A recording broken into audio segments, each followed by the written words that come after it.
안녕하세요, 축진입니다. 오늘은 이제 각 팀의 또 이슈를 얘기할 건데 저는 맨시티 팬이고요. 저는 토트넘 팬입니다. 저는 아스날 팬입니다. 먼저 토트넘부터 이슈 한번 얘기해 주시죠. 네, 저희 토트넘은 손흥민의 약간 부진에 대해서 좀 얘기해 보려고 하는데 아. 저번 경기에서 거의 최저 평점을 받았습니다. 노팅엄 포레스트 2대0으로 이겼는데 사실 경기 내용도 별로 안 좋았고요. 점유율이 밀렸습니다. 네. 오, 정말요? 그리고 슈팅 수는 거의 비슷하고 거의 아. 대등한 경기를 펼쳤는데 약간 노팅엄 선수진의 퀄리티가 별로 좋지 않아서 결정을 못 지었다. 운빨에 의한 승리였다. 근데 그 중에 이제 손흥민이 최저 평점을 받았는데 손흥민이 부진한 이유가 뭐냐? 뭐 개인적인 약간 체력 저하도 있는 것 같아요. 근데 이걸 떠나서 약간 저는 구조적인 문제에 대해서 좀 얘기해 보려고 하는데 약간 콘테의 전술상에서 손흥민은 창의적으로 소외되고 있다라는 기사를 BBC에서 냈어요. 그게 무슨 말이죠? 토트넘이 약간 미드필더진에서 중원 싸움에서 과부하가 걸렸을 때 원래 손흥민은 온더볼이 아니라 오프더볼의 장점이 있는 선수잖아요. 그래서 좀 깊숙이 들어가 있을 때 소외되는 경향이 많다. 미드필더가 이기질 못하니까. 기회가 거의 안 온다. 그리고 약간 이런 백업들 큰 원인은 저는 로얄이라고 생각을 해요. 윙백들에서 공격 전개가 약간 시원하게 안 되는 부분도 있고 그리고 토트넘이 약간 포지션 잡고 있는 거 보면은 다이어 바로 위에 벤탄쿠르 바로 위에 뭐 호이비에르 이렇게 서 있어. 가로가 아니라 세로야? 세로로 서 있어 이렇게. 아. 그래서 이럴 거면 사실 벤탄쿠르나 그 다이어의 약간 역할이 좀 많이 반감되는 부분이 있거든요. 다이어가 생각보다 롱킥이 좋아. 그런 장점도 좀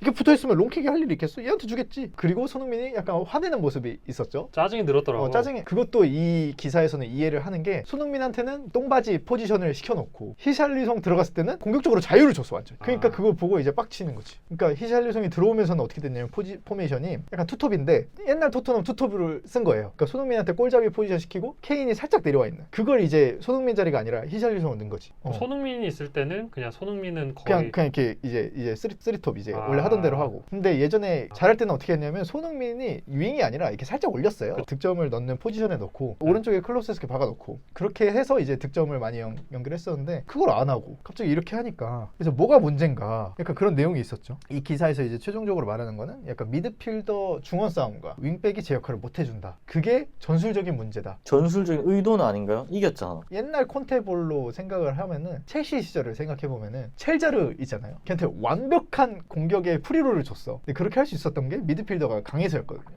캉테, 파브레가스 또 하나 누구였지? 걔 하나 더 있잖아. 조르지뉴? 아자리 아니, 있을 아니야. 때? 어. 코바치치? 램파드? 에시앙? 마케렐레? 아자리 있을 때 누구지? 중앙이? 발락? 발락은 시즌 끝때 탈락이요? 구두연순?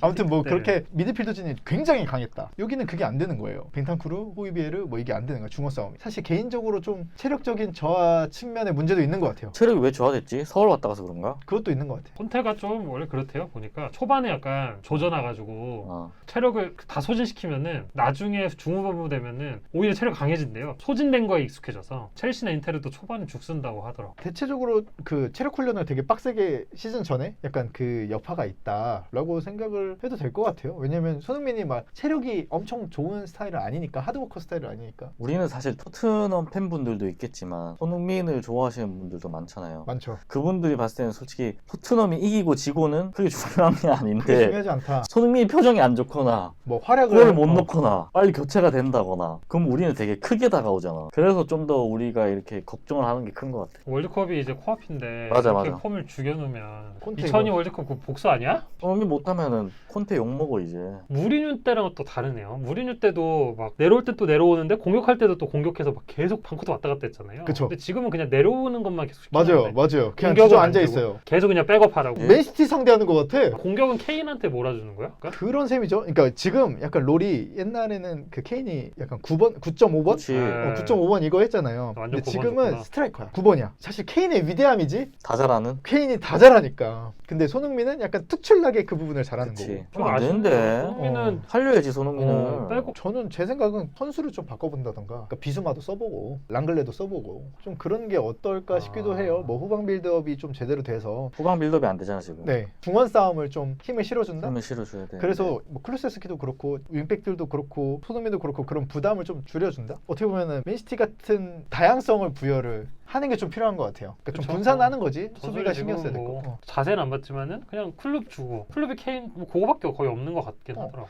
에미르송이랑 주고받는 거 보면은 막 안 걸릴 것 같아. 터치가 좀 심하더라고. 발만 갖다 대면 그냥 멀리 나가니까. 이쯤 되면 또 흥민바락이었던 세세뇽이 그립네요. 세세뇽의 컵백, 흥민이의 골. 페리시치가 오면서 좀 흥민이가 그냥 밀린 게 아닐까. 페리시치가 오히려 좀 공격으로 가니까 그쵸. 흥민이를 오히려 내린 것 같아 내가 봤을 때. 페리시치가 그런 거 아. 또 잘하니까. 또 거기서 또 파벌이 나오나? 또 어? 세리에 파벌. 세리에 출신들. 아니 근데 저는 걱정되는 게 손흥민은 좀 부진하지만 네. 팀은 계속 이기고 있잖아요. 어찌됐든 승리를 계속 챙겨가잖아. 음. 그러면 결국에는 화살이 손흥민한테 그냥 간다고밖에 지금 볼 수 가고 있죠. 없거든. 벌써 이제 우리나라 국민들도 욕하잖아요. 그러니까. 손흥민. 뭐 토능 때문에 졌다 막. 아니, 골 많이 못 넣었다. 근데 그거는 좀 안타까운데. 안타깝네요. 그렇죠. 불안한 승리가 사실 지속될지 모르겠고 상대팀이 노팅엄이 아니었다면 좀 위험했을 수도 있다. 손흥민 선수도 작년에 완전 그 커리어 커리어 하이 찍었잖아요. 그거에 대한 이제 동기부여가 좀 덜해진다거나 그런 건 없을까? 그랬을 수도 있을 것 같아. 득점왕 했잖아. 이 팀이 챔스 우승은 할 거라고 생각하기 힘들고 나이도 좀 나이 있죠. 축구 선수로서는 좀 31인가? 92년생일걸요? 92년생이니까 31하죠. 여러모로 좀 걱정이 안타깝고. 되네요. 다음 경기나 다다음 경기 콘테가 어떻게 진행을 할지 지켜봐야 될 것 같아요. 콘테가 좀 유연한 전술을 쓰는 감독은 아닌 것 같아서 좀 지켜봐야 될 것 같습니다. 토트넘은 이렇게 비보를 알려드리고 비통하네요. 비탄하고. 나 좀 다운됐어. 무조건 골 넣길. 네. 월드컵이 얼마 안 남았는데. 네. 월드컵 때문에 더 걱정이야.